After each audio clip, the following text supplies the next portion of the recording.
اسلام آباد یونائٹڈ کے لیے کھیلتے ہیں، ان کا جو کارکردگی حالیہ عرصے میں چوتھے نمبر پر بیٹنگ کر رہے ہیں، 2 سنچریاں بنائی ہیں اور دونوں ہی پاکستان کی ون ڈے تاریخ کی یا پاکستان کے ڈومیسٹک کرکٹ کی تیز ترین سنچریاں ہیں۔ اور اس کے حوالے سے دیکھا جائے تو مبصر خان کا بھی چانس بنتا ہوا دکھائی دے رہا ہے، جو کہ موجودہ فارم میں وقت میں شاندار فارم میں ہیں۔ اب دیکھنا یہ ہے کہ اس کے حوالے سے جو نئی سلیکشن کمیٹی بنتی ہے وہ کیا فیصلہ کرتی ہے، لیکن میرے خیال میں فیصلے تو یہ لگتا ایسے ہی ہے کہ پہلے ہی ہو چکے ہیں، البتہ ان کو ایک بار پھر صرف جائزہ لینے کی ضرورت پڑے گی۔ تو یہ صورتحال آ رہی ہے،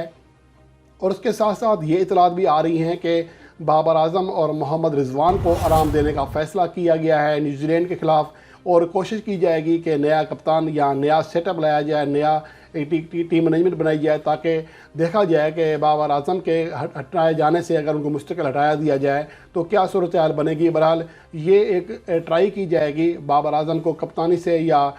پاکستان ٹیم سے ہٹانے کے حوالے سے بات نہیں کی جائے گی، نہ ہی اس کا اعلان کیا جائے گا، لیکن بہرحال ٹرائی کی جائے گی۔ دیکھنا ہوگا کہ نئے کپتان کی جو کپتانی ہے وہ کیسی رہتی ہے نیوزی لینڈ کے خلاف ہوم سیریز میں۔ بابر اعظم گو کہ اگر ان کی کارکردگی دیکھیں وائٹ بال میں رواں سال بھی شاندار رہی ہے، اگر ون ڈے فارمیٹ کی بات کریں، کیونکہ T20 تو ختم ہو چکا، اور T20 میچز میں اگر بابر اعظم نے پاکستان کو T20 ورلڈ کپ 2021 کے سیمی فائنل میں پہنچایا جب وہ پہلی بار قیادت کر رہے تھے کسی بڑی سیریز کی، اس کے علاوہ ایشیا کپ کے فائنل میں گئے، نیوزی لینڈ میں ٹرائنگولر سیریز جیتی، اور پھر T20 ورلڈ کپ 2022 کا فائنل کھیلا، تو شاندار کارکردگی دی، شاندار نتائج دیے۔ اس کے علاوہ اگر ون ڈے فارمیٹ کی بات کریں تو رواں سال ان کی کپتانی میں پاکستان کو صرف ایک ہی شکست ہوئی ہے، جو کہ آسٹریلیا کے ہاتھوں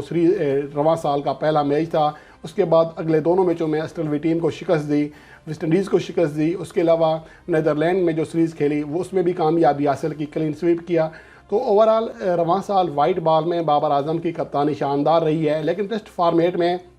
جو نتائج ہیں وہ زیادہ اچھے نہیں ہیں۔ سری لنکا کا ٹور کیا، وہاں پر سیریز 1-1 سے برابر کی، اس سے پہلے آسٹریلیا کے خلاف ہوم سیریز ہاری، اب پھر انگلینڈ کے خلاف وائٹ واش کی خفت کا سامنا کرنا پڑا۔ تو پاکستان کو تاریخ میں پہلی بار اپنے ہی ملک میں لگاتار 4 ٹیسٹ میچز میں شکست ہوئی ہے۔ تو یہ صورتحال ایسی ہے جس کے بعد شاید ان کو جو کپتانی ہے وائٹ بال ریڈ بال کی، اس سے ہٹانے کا فیصلہ کیا جا رہا ہے۔ اب دیکھنا یہ ہے کہ اس کے حوالے سے آج کیا بڑا اعلان ہوتا ہے۔ اگر سرفراز احمد کو دوبارہ کپتان بنایا جاتا ہے تو میرے خیال میں یہ فی الحال صحیح فیصلہ نہیں ہوگا۔ وہ کھلاڑی ٹھیک ہے، اس کو آپ پاکستان ٹیم میں موقع دیں، کھلائیں اس کو، لیکن 2019 کے بعد جو کھلاڑی پہلا ٹیسٹ میچ کھیلے گا اگر بطور کپتان کھیلے گا تو یہ پھر پاکستان کی جو کرکٹ ہے، اس کو جو سیاسی رخ ہے وہ اس کا تبدیل ہو جائے گا، اور میرے خیال میں یہ کرکٹ کے لیے اچھی بات نہیں ہوگی۔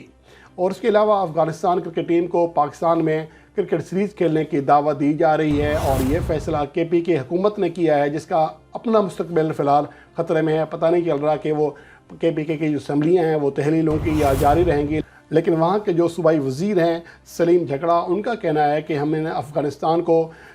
پشاور میں نمائشی سیریز کھیلنے کی دعوت دینے کا فیصلہ کیا ہے۔ کوشش کریں گے کہ یہ سیریز انٹرنیشنل ہو، اگر پاکستان کرکٹ بورڈ نہیں مانتا تو پھر نمائشی میچ کے طور پر یہاں پر کرکٹ کا آغاز کریں گے۔ پشاور میں آلریڈی 3 بڑے اسٹیڈیم ہیں، حیات آباد اسٹیڈیم تعمیر ہو چکا ہے، ارباب نیاز اسٹیڈیم تعمیر کے قریب ہے، تو یہاں پر ہم کوشش کریں گے کہ افغانستان کے ساتھ سیریز کھیلی جائے، جس کو انٹرنیشنل اسٹیٹس دینے کی بھی کوشش کی جائے گی۔ اگر ایسا نہیں ہوا تو کم از کم یہاں پر نمائشی سیریز لازمی ہوگی، تاکہ دنیا کو پتہ چلے کہ پشاور بھی غیر ملکی کھلاڑیوں کے لیے محفوظ ہے، یہاں پر کرکٹ ہو سکتی ہے جس طرح کہ پاکستان کے دیگر شہروں میں ہو رہی ہے۔ اور اس کے حوالے سے نجم شیٹی بھی کہہ چکے ہیں کہ جو پشاور ہے وہاں پر بھی جلد کرکٹ کا آغاز کیا جائے گا۔ اس سے پہلے رمیز راجہ نے اس کے حوالے سے متنازع بیان دیا تھا کہ پشاور میں جو غیر ملکی ٹیمیں ہیں خود کو سیکیور محسوس نہیں کرتی، اس لیے یہاں پر فی الحال انٹرنیشنل کرکٹ کا فوری طور پر انعقاد ناممکن ہے، لیکن اب صورتحال یکسر بدلتی ہوئی دکھائی دے رہی ہے۔ اب دیکھنا یہ ہے کہ افغانستان اس کے حوالے سے KPK حکومت کو کیا رسپانس کرتی ہے، اور KPK حکومت کب باقاعدہ طور پر افغانستان کو دعوت دیتی ہے۔ ان تمام چیزوں کی اپڈیٹ کا ہمیں انتظار ہے، اور جیسے ہی ہمیں کوئی اپڈیٹ ملے گی وہ آپ کے ساتھ شیئر کی جائے گی ورلڈ اسپورٹس پر۔